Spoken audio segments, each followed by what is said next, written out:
provide. I mean, it's hard not to get along when you're both responsible for manning the orientation tent at the event. You know, don't want to fail at that. What does that look like in the eyes of the community? So lastly, just kind of talking about these railroads, you know, going back, there's three of these kind of crossings that I've highlighted. And in Fargo-Moorhead and in a couple other cities around the Midwest, they have installed what are called whistle-free crossings, where they've restricted access at those crossings to the point that the railroad's satisfied that they don't have to feel like they have to blow the horn every time they go through downtown or through an intersection. And one of the ways they do this is they gate both sides of the crossings, and they gate where people would cross as well on bike or on foot, and they create what are called these what they call pedestrian maze, where when a train comes through here, all these gates are down, including this pedestrian gate. And if you were to try and just ignore this and go around, you can, but it forces you to turn and look this way, and then turn and look that way to get around it, and then you can cross. This satisfies BNSF's requirements, and now when trains roll through these towns that have this kind of a setup, there's no horns. It's just the engine rolling through town. So if you're a business owner downtown, if you're trying to host a festival or an event downtown, and I know there's not a lot of train traffic, but I've talked with Sheila and John at Brainerd, and they hear the trains frequently enough. If you remove that one other thing, that makes maybe relocating downtown, starting a business, possibly a bit more attractive. And it makes it also safer for the railroads and safer for people. And the railroads want control on their property as it is. So this third phase, being the change we seek, the programming has justified certain investments, and now at this point we're assuming that the collaboration in creating the programming and creating the festivals and getting people who have different political views to man that orientation table and to make this event successful, we're starting to get some actual some give and take, some working together, maybe breaking down some barriers. And when that begins to happen, when people can not see each other as enemies or opponents on something, then bigger things can be accomplished. And so in this third phase, the programming that justified infrastructure investments and improvements and the growth of those programs and the collaboration that happened in those programs then begins to justify kind of bigger scale things, the kinds of larger scale infill that people really want. So within this, one possible progression, and remember, this is just one of many possible futures. Like, this is not gospel by any means, but this is just an idea about how it could go, right? The painting, the markings that happened along Front Street that really celebrated this space, or it really became a festival space, maybe that becomes permanent. You know, we had this original development up here because the price was right on the property. We were able to satisfy the railroad. We were able to provide a waypoint from the neighborhood looking down. We got a lot more retail and office space in a critical location. We kept the same amount of parking.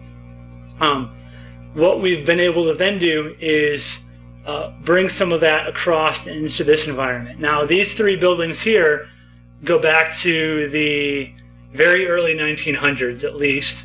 They were originally railroad properties, so they are some of the historic buildings within this area. If we can get these businesses to consider the better visibility here, that opens these buildings for remodeling or refurbishment in a historic sense, a lot like what you have happening in the old railroad switchyard, just a couple miles to the east of here. What we can begin to do is think about design that reflects some of the history here. There was a theater here. Maybe there becomes another plaza that sports programs that reflects the fact that the Paramount Theater was here. You could get in three-story infill where maybe it's office or resident or office commercial on the first floor, but you've actually got some seniors or some students living above or on the second and the third floors. One of the keys to making downtown viable is people. The more people you have, people are attracted to people, and people feel safe when there's people around. And so trying to figure out how you do development that begins to do that.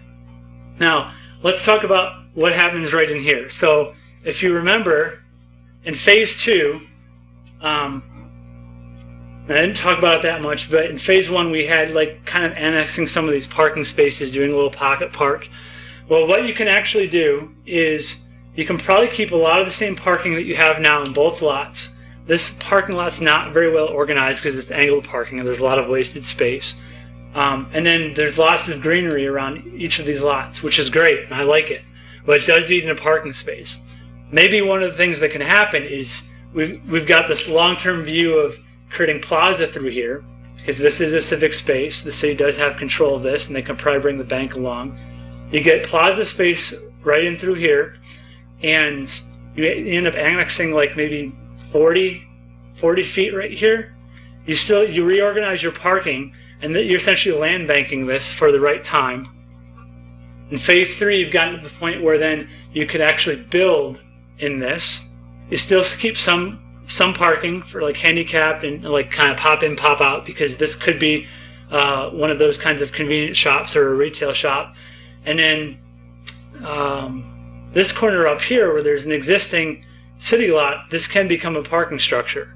Now, the thing about parking structures and street parking, people will always perceive there to be not enough parking in a downtown like this. I will tell you that in the Rudat study that was done in 1989, there were like 600 parking spaces in the whole of downtown. There was more commerce down here then than there is now, and people said there was not enough parking, but the study identified an oversupply of parking at that time. Since then, there's less commerce and there's less activity downtown than there was. There's more parking lots than there were, and people still perceive there to be an undersupply of parking. In my study area, not the whole downtown, just my study area, I counted 1,300 parking spaces on the streets and in the parking lots. So there isn't an issue of parking in the downtown. It's perception, and this is going to be the case in Freeport and Brainerd or just about anywhere you would go. Couple things, for in and out parking, people want to park, pop into the store, and be out in 5 minutes. You make that available, you sign that, you monitor that so that those people can do that. But for employees, for longer term parking, put them in a heated parking structure. It's cold here in the winter, okay? And then the front of the structure, these can be shallow storefronts. It doesn't have to be just a parking structure. This kind of strategy has been utilized in a number of places where you have 40-foot deep storefronts with the parking behind. And people will walk within 1 block to a parking structure to a destination. All right. So when you take away the parking that was here, you've provided it here. It's heated and warmed up. Mark, how'd you like to come to work in the winter, and you're in a heated parking garage, and your car is relatively warm at the end of the day? You know, so there's some benefits to this kind of thing. But these are really expensive, and this comes later, after the other kinds of programs that got you here have happened.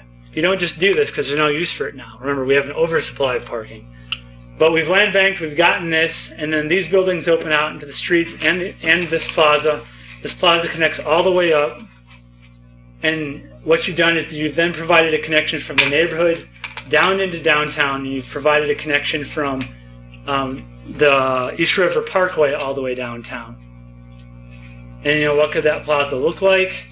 You know, just a sketchy kind of render. You keep the same kind of building type that you have now. You know, you don't bring in glass and steel and the latest ceramic. You match what's already here, what people respect. You know, don't change any zoning restrictions. It's still the 35-foot height requirement. You know, so it's the same scale of building, but you open them up on both sides and you make this an environment that allows you to host more of those kinds of programs and civic events that got you to be this successful in the first place. A couple of things about entrepreneurship, because while I haven't directly talked about it since the beginning, I have been talking about it. There's economic entrepreneurship and there's social entrepreneurship. It's the idea of taking a risk and creating something new that may or may not be successful, but you think there's a need for. Whether that's a festival, or that's a business that focuses on making festivals. By focusing on program and getting people to work together, you are fostering a degree of entrepreneurship, because you're getting people to come to agreements and come to accomplishments that are meaningful.